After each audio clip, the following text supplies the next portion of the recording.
భారతదేశంలో చాలా దేవాలయాలున్నాయి. అక్కడ భూతాల ఆత్మలు ఉన్నాయి, మనిషిని ప్రభావితం చేస్తాయని చాలామంది నమ్ముతారు. ప్రపంచవ్యాప్తంగా ఇలాంటి కథలు ఉన్నాయి. భారతీయుల మనస్తత్వంలో ఈ నమ్మకం ఇంకా లోతుగా ఉంది. అలాంటి దేవాలయాలలో ఒకటి గణగాపురంలోని దత్తాత్రేయ దేవాలయం.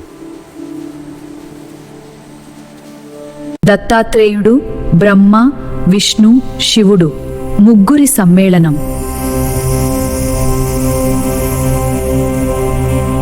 భీమా, అమరాజా నదుల సంగమం పవిత్రంగా భావిస్తారు.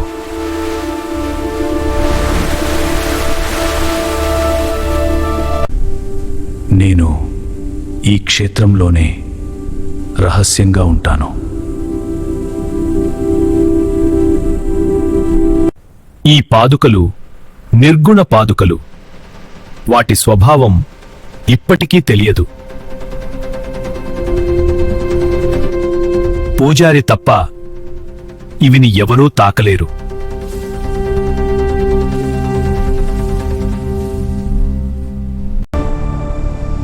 కానీ ఈ దేవాలయం గురించి ఇంకో విషయం ఉంది.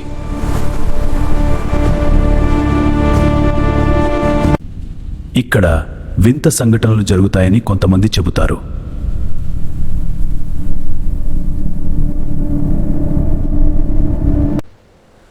వాళ్ళు చెబుతారు తమపై ఏదో శక్తి ఉందని.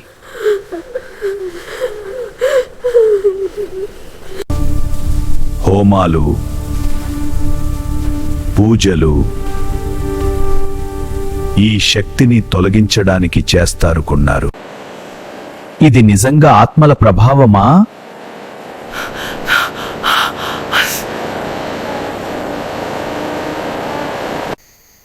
లేక మనసు సృష్టించిన భయమా?